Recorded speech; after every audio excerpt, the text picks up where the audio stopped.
So I started my journey into the creative space as a musician growing up when I was much younger at age. I started playing the bass guitar at age 7, within age 8 and 10. Can't remember accurately. I started playing the bass guitar at a very young age. So I played the bass guitar for a very long time, and from there I transitioned into playing the piano, and from playing the piano transitioned into playing other instruments. I think basically I have knowledge of every basic instrument, like the guitar, the piano, the saxophone, the drum set, and sometimes I sing too. So I'm going to be taking you through the phases of how I started from music to the photography industry, from photography industry to the videography industry, from the videography industry to the graphic design industry to the web design industry, from web design industry to the real estate industry. So I'm going to be taking you through how I'm able to navigate this these industries. First of all, I started as a like I said, I started as a instrumentalist in church. So my parents are very strong believers. They are believers. My mom is a pastor. My dad is a pastor also. And so I started in church, like I usually say. I was a church boy. I started playing an instrument in church, and I became a music director at a very young age, directing a choir of about more than 30 people, 30 adults. Yeah, I became a music director of the adult church at about when I was 15. Yeah, hereabout when I was 15. I think I was still in secondary school when I became a music director the first time. So I did that for a very long time. Even when I got into school, I was still doing music directorship, So it exposed me to a lot of things, a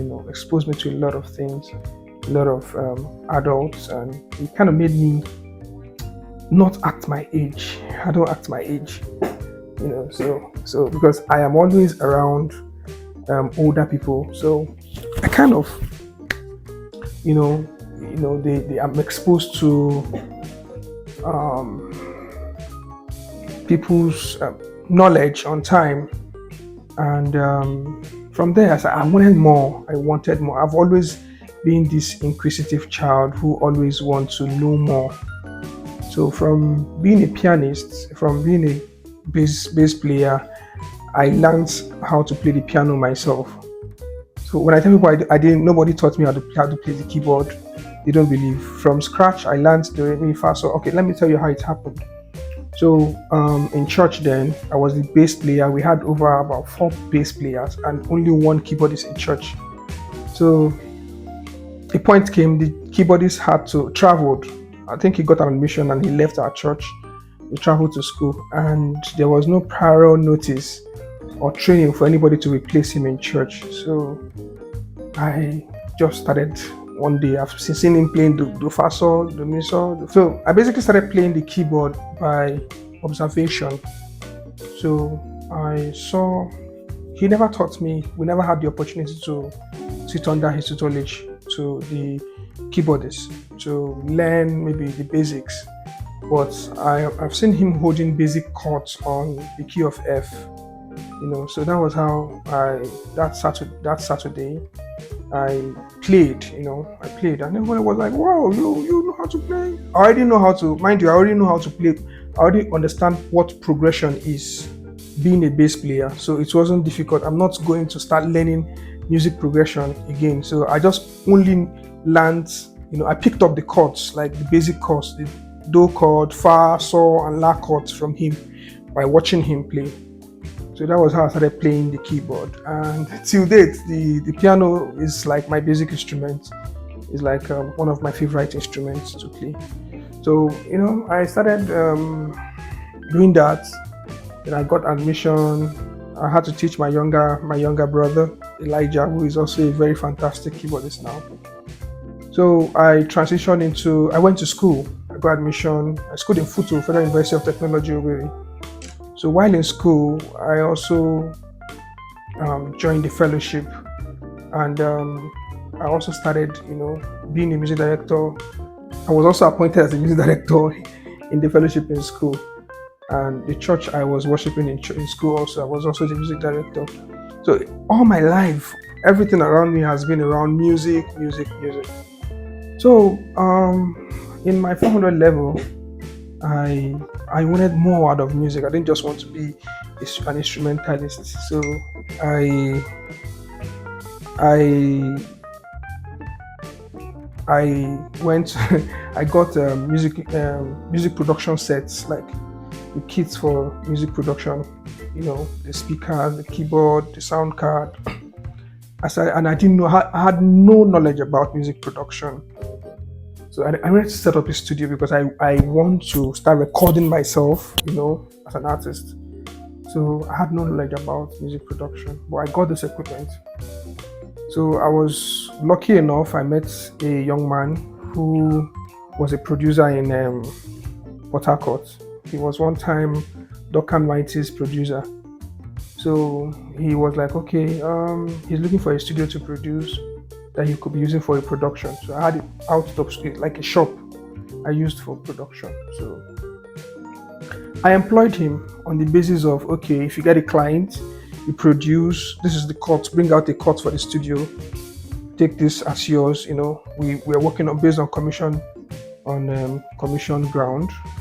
So that was how we were doing it. And while he was producing, I was developing myself. To be honest,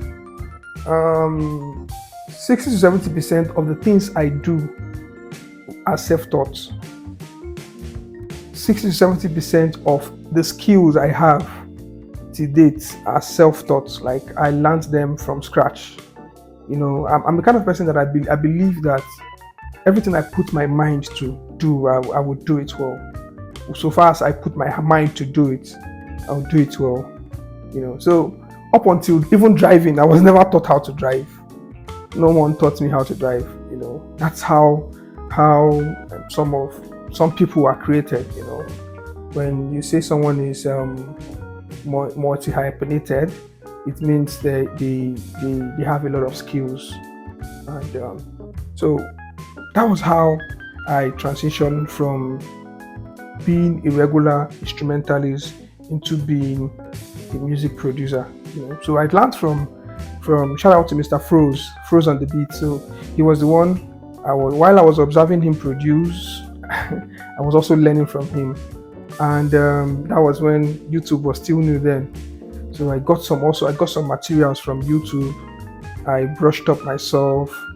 I started attending some tutorial, some workshop of music producers. And on this workshop, they're not going to teach you like a beginner, just teaching you knowledge, one knowledge that everybody needs to know. They believe you've known up to a certain level. So that was how I started a transition into music production. And coming to photography, I learned photography during my NYSC days. Yeah, I learned photography as a copper. So if I tell you I learned photography in Said, the almighty Said, many of us sleep when we go for Said, we sleep. So as a music producer, I wanted more. I wanted to shoot music videos of my my artists, anybody I produce. I want to be the producer, be the music producer, be the graphic designer, everything. I just wanted to have a knowledge of everything. So that was how, when I got to camp, I saw the Said. We were talking about Said. I was like, which Said will fit me more? And I saw that there's something called photography Said. So I joined photography Said. So in photography Said, that was how I learned photography from Mr. Austin. So when I left camp, I told Mr. Austin I wanted to work with him as an apprentice. More like an apprentice. So what he does is, if he's going for a shoot, I become the light man. I carry light, So mind you, I still brought my equipment, my production equipment to Abuja while serving. So whenever Mr. Austin needs a hand for his shoots, he calls me.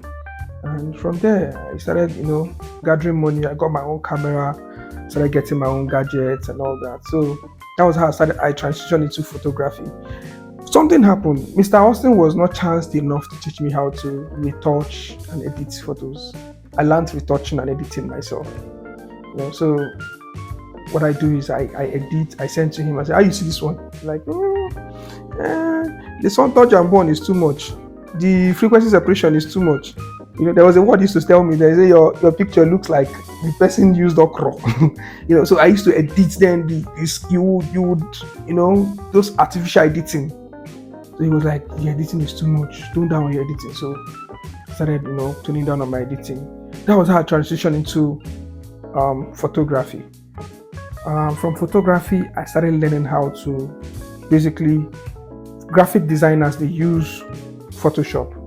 So I started learning how to use Photoshop to make graphic art. So I started learning graphic art, doing graphic designer. Now, there's a church I worship with in Abuja here. One of our drummer is a very, very popular and very good, talented graphic artist.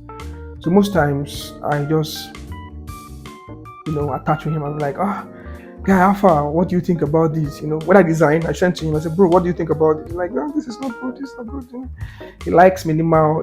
He's a minimalist. He likes minimal designs. So he'll tell me, guy, adjust this one, do this, do that. So that was how I transitioned into graphic designs. So from being a graphic designer, I only understand what a good graphics looks like. I did an online course on UI UX. That was how I transitioned into UI UX. I also learned web designing from my friend, From web development and web designing, I moved into video editing, started doing the video editing, started editing videos and using After Effects and all that. So that was from video editing. I got a real estate gig to be a drone pilot for a real estate company and create content. So I started creating content for real estate companies and brands, basically brands. So that's like how I transitioned from one point and one to another. Now, if you check, all those things are related in one way or another. Music production is related to being an instrumentalist, which is also related to being a music producer, which is also related to what the video editing and the photography skills and the graphic skill I had. Now, not to mention, I didn't even mention that at a point in my life, I was a DJ. Yes. I was a DJ, a full-time DJ. Like, I had scratchers, I had speakers, I was going for shows as a DJ. I was a DJ for a very long time. In fact, when I was in school, I was a DJ for almost 5 years during my university days. Yeah. And that was also self-taught. And I was one of the good DJs in Owerri then, yeah, in Futo. I was one of the good ones. But moving to Abuja, I realized that it does not align with my lifestyle, the lifestyle I want to maintain in Abuja. It does not align with it. Because as a DJ, I will always be out all night, and I'm not really that type. I'm a shy person. So it does not align with my lifestyle as a gospel artist also. So I had to drop being a DJ. I taught some people also, I dropped some people who are doing quite well. So what are the benefits of wearing multiple hats? The benefit of being a multi-hyphenated creative. It comes with a lot of benefits, and it also comes with a lot of challenge. One of the benefits is freedom, freedom of creation. I could sit here now and produce a song. After presenting the song, I'll shoot the video, I'll edit the video, I'll design the graphics, and I'll put it out there. Are you getting it? So I'm not waiting for anybody to deliver anything before I do, do the next go to the next phase of my creativity. It does not hinder me. I have this freedom of anything I thought, any idea that comes into my head, I could bring it to life right now. Any idea that comes into my mind now, I could bring it to life right now, because I am a one man, and I'm not waiting for anybody to, come and maybe, I'm not waiting for a sound engineer to come create my sound for me. I'm not waiting for any keyboardist to come play my keyboard for me. I'm not waiting for any music producer to come produce my music for me. I'm not waiting for any videographer to come shoot my content for me, or any graphic designer to design my graphics for me. So I do everything myself. So another benefit of wearing multiple hats is the issue of time management. If you're able to, if as a multi-talented person or multi-hyphenate person, creative, I am able to juggle different tasks. I could, I'm not waiting for the next person to finish his role before I start another one. So I could have 2 or 3, work simultaneously. So that is like one other benefit of being that you're not waiting, you're not being borne out by someone else's delay. Like if I'm producing right now, I'm not waiting for anybody to come play keyboard for me or play any instrument for me to produce. Are you getting it? So I play everything on my own. I could start a song today and finish it today, shoot the video today, edit it today, and post it out today. So that's one of the benefits of which if I didn't gather this knowledge, it's not possible to do all that. You have to wait for the next man to either play or mix or come shoot your video or come edit for you. So that is it. Another benefit is it stops you. It saves you from being burned out. You are saved from burnouts. You are able to manage things. You have everything in control. And again, you are able to tell people exactly what you want. If I'm telling if I'm even contracting let's say I'm contracting a graphic designer to do my graphics, I already have a mental picture of what I want. Are you getting it? I'll probably tell him how I want it to look, exactly how I want it to look, and I already know the terms. Even in production, I know the terms. So that's one of the benefits of having a wild knowledge of everything. So till next time, keep subscribe and like, follow this page. I will always drop my life journey as a creative, and from time to time I will get other creatives to come join me and discuss their life and their experience as creative. See you next time. I still remain Meg. Take care.